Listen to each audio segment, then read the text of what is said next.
There are 196 countries in the world. 25 of them are very rich, defined as having an average wealth per person of over $100,000 a year. They are.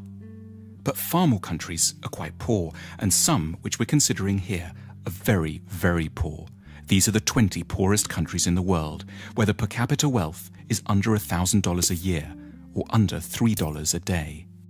Every country is now more or less on a path to growth, but the poor ones are growing very, very slowly. If Zimbabwe continues at its current growth rate, it will qualify as a rich country in 2,722 years. What we want to know in this film is why some countries prosper and others stagnate, so that we can understand what rich countries are doing right and get a better grip on the challenges and hurdles facing poor countries. There are basically three factors that determine whether a country will be rich or poor. The first is institutions. Institutions are beyond important. Broadly speaking, rich countries have good institutions and poor ones have very, very bad ones. The correlation between poverty and corruption is direct. The richest countries in the world are quite simply invariably also the least corrupt ones. And the most corrupt countries are also the poorest. When countries are corrupt, they can't collect enough taxes to get the good institutions they would need to escape the poverty trap. Half of the wealth of the world's poorest 20 countries goes into offshore accounts. Lost revenues in these countries totals between $10 and $20 billion a year. Meanwhile, without an adequate tax base, poor countries can't invest in police, education, health and transport. Now, a more generous way to look at corruption is that it's really a case of clan-based thinking. Say you're hiring someone. In the rich countries, you're meant to do so simply on merit, interviewing lots of candidates, then picking the best one, irrespective of any personal connection. But in poor countries, under the sway of clan-based thinking, that approach would itself be seen as corrupt.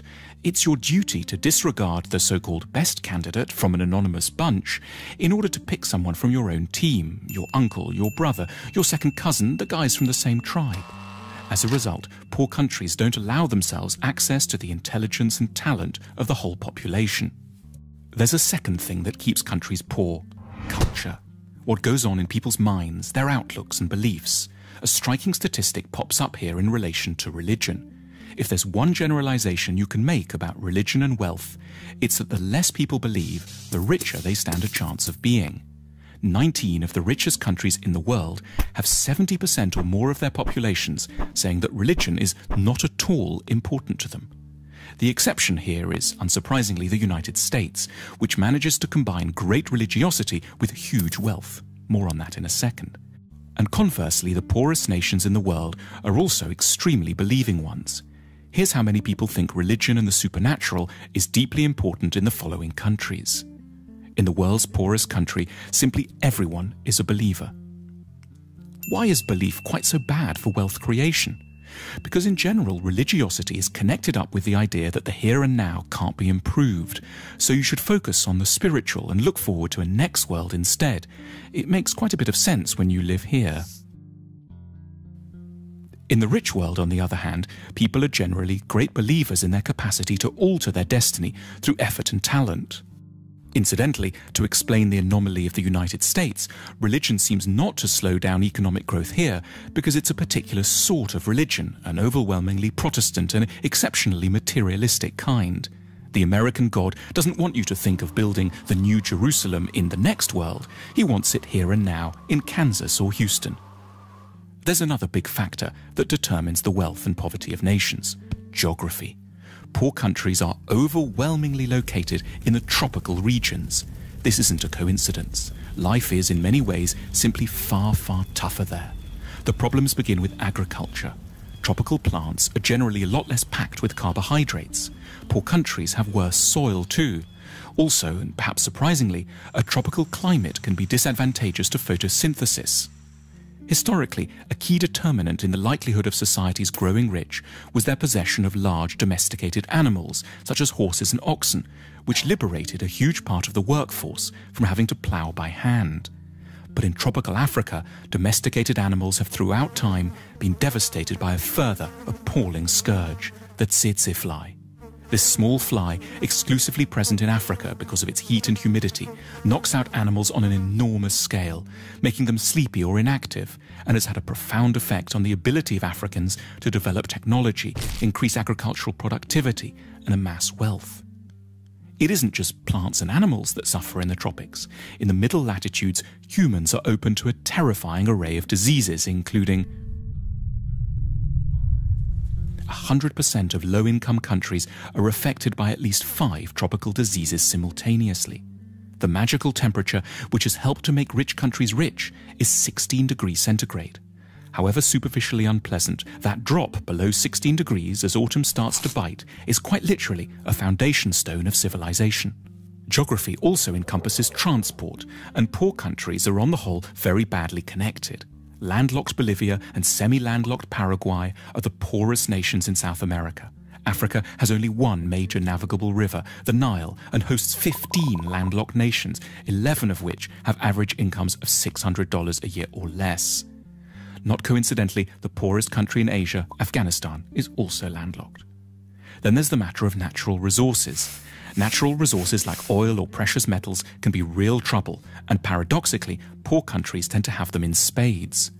These natural resources are what economists call intensifiers. They will help to make a country with good institutions richer, but one with bad institutions get even poorer, precipitating what's called the resources trap. So the Democratic Republic of the Congo is one of the world's most mineral-rich countries, holding most of the world's coltan, which every mobile phone has a bit of inside. But natural resource wealth helps elites to grab money without requiring the cooperation of the whole society. If the only way to grow wealthy is to assemble high-tech aero engines, for example, you're going to need your whole society to buy into the project. But if you just need to extract a few minerals, you can do so with a small labour force, some guns, and an airstrip long enough to ferry your loot out to market. The wealth from coltan keeps DRC armed rebels in guns and corrupts every level of society. So how should one weigh up the relative importance of all these different factors, institutional, cultural, and geographic, in determining the wealth of nations? There's no hard and fast rules, but as a guide one can suggest that 50% of a nation's wealth comes down to the state of its institutions, 20% is due to its culture, and 10% each can be allocated to latitude, connectivity with the rest of the world, and geological good fortune. If you're a policymaker, this discussion has wide practical implications. But at a more personal level, one might take away 2 things from it. Firstly, modesty. You should have a better idea of what you owe your individual success to, which is not so much your own hard work or fine mind, as the broader society you live in, which was produced over centuries and which you now draw benefit from unknowingly. At the same time, sympathy, an ability not to see failing societies just as basket cases, but rather as countries facing comprehensible and hugely difficult problems. Our sympathy can be enhanced by reflecting that the troubles of desperate lands are to a considerable extent to do with malaria, a lack of navigable river, and the horrific buzzing of the tsetse fly, rather than always some more intimate human failing, which we would ourselves never manifest.